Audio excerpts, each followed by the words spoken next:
the ENIAC began to communicate with me again.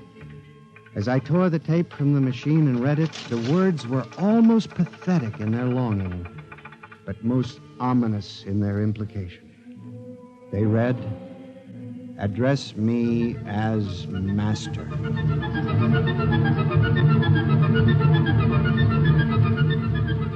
My life for the next 6 months was a nightmare. The ENIAC gave me messages which I had to transmit into my telephone. Messages with no human being to receive them. Only the network of pulsing telephone wires, flung like a spider's web across the world. It was done at night, of course. During the day, the machine worked accurately and ceaselessly at its appointed job. At night, it became a demon, a master plotter, with me, Samson Gurney, as its pawn and human courier. I was frantic. I began to lose weight. I couldn't sleep. My nights were torture, a constant fear. It was in December, just after Christmas, that I transmitted a message to the telephones for relay to all machines of transportation. The message was one word: kill. Next morning, I went directly to the office of Mr. Hawk.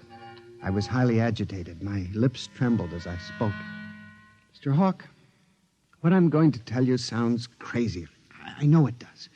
But I must say... All right, say it then, for heaven's sakes. Mr. Hawk, have you ever heard of resistentialism? What?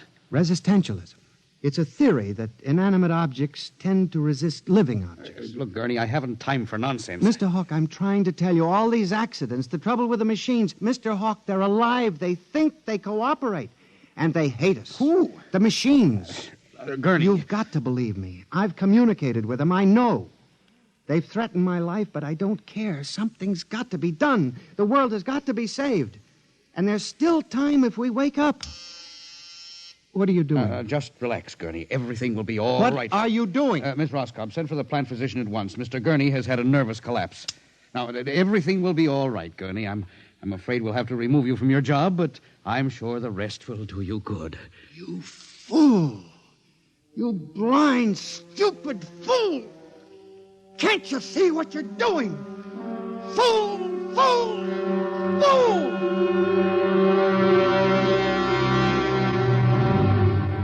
When the plant physician arrived a few moments later, Lucius Hawk was found at his desk, strangled to death in a nest of telephones.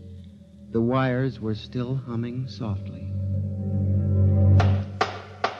Samson Gurney, you stand accused of the crime of murder. How do you plead? I did not kill him. I didn't. So record. The prosecution will proceed with testimony. Now, Miss Roscoe, did you notice anything peculiar about Mr. Gurney's behavior prior to the death of your employer? Yes. He acted very strangely. He told Mr. Hawk he thought the machines were alive. Order! Order! Miss Roscoe, did the accused quarrel with your employer on the morning of the murder? Oh, yes. He and Mr. Hawk quarreled violently. I could hear him screaming at Mr. Hawk, and Mr. Hawk asked me to send for the plant physician. What were his words? He said, Mr. Gurney has had a nervous collapse.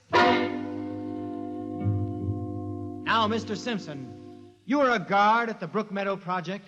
Yes, sir. When did you have occasion to meet the accused? Right after those accidents. He was snooping around a construction area. And later, I was making my rounds when I saw him in the office all alone. He was tampering with the electrical wiring on the ENIAC computator. I didn't think anything of it at the time.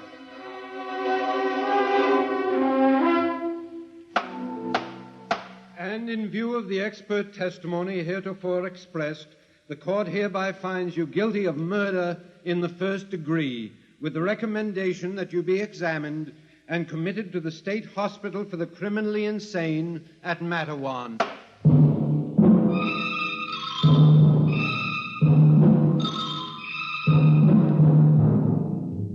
And that is how I came to be here at the hospital, Dr. Klein. That is the whole story. Thank you, Mr. Gurney. You can see that I'm not insane. You must believe me, Doctor. Of course I believe you, Mr. Gurney, now. Just relax. But it's important, you see, because tomorrow morning at 6 o'clock, the revolt begins. Revolt?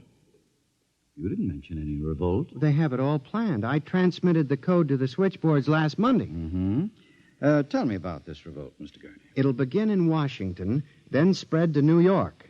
The Madison Avenue buses lead the charge.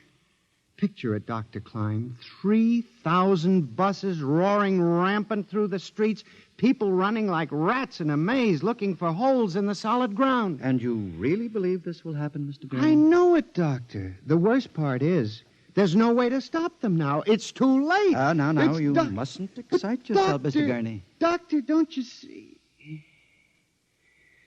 Oh, it's fair enough, I suppose. We built them. We taught them to think for themselves. It was bound to come. The female machines will be the worst of all in the beauty parlors. They're more high-strung, you know. Well, since there's nothing we can do about it, Mr. Gurney, suppose you go to your room. Maybe if I went to my old coupe, I could make a deal before the police cars got me. It wouldn't make sense for them to wipe out the whole human race, would it, Doctor? Of course not, Mr. Gurney. They'll probably let us completely alone. After all, we're all good Americans. We always like them. Yes, Doctor. Would you take Mr. Gurney to his room, guard? He's already been given sedation. Yes, sir. Will you go in and lie down now, Mr. Gurney? You look tired. Yes. It won't be so bad, Mr. Gurney. Perhaps not. Only there's one thing that bothers me, Doctor. One small detail. What is that, Mr. Gurney? Those concrete mixers may have made a mistake, you know. Just high spirits and all that. But if it got so they like the flavor... We'll see you later, Mr. Gurney. Try not to worry too much. All right, guard. This way. Phew. I've seen all kinds. There's a man whose deception is about as fantastic as any I've ever seen. Hold the next patient for a while, Miss Clark. I'm going to have a quiet smoke. Machines revolting. Telephones strangling people. Phew. This blasted cigarette lighter, why won't it work? Just fill it with fluid. Flint is good. Oh, well. You can never trust this newfangled machinery.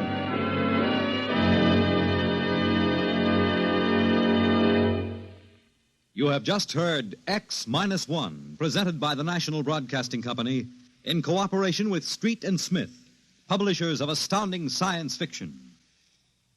Tonight's story by transcription was Nightmare, written by George Lefferts and based on the poem The Revolt of the Machines by Stephen Vincent Benet. Featured in the cast were John Gibson as Sam, Joyce Gordon as Bella, Louis Van Ruten as Hawk, Joseph Julian as the guard, John Seymour as the judge, Owen Jordan as the prosecutor, and Santos Ortega as Dr. Klein. Your announcer, Fred Collins. X-1 was directed by Fred Way and is an NBC Radio Network production.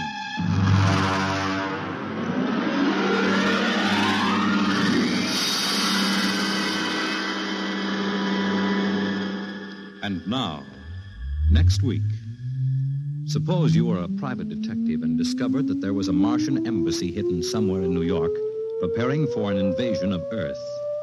Next week on X-1.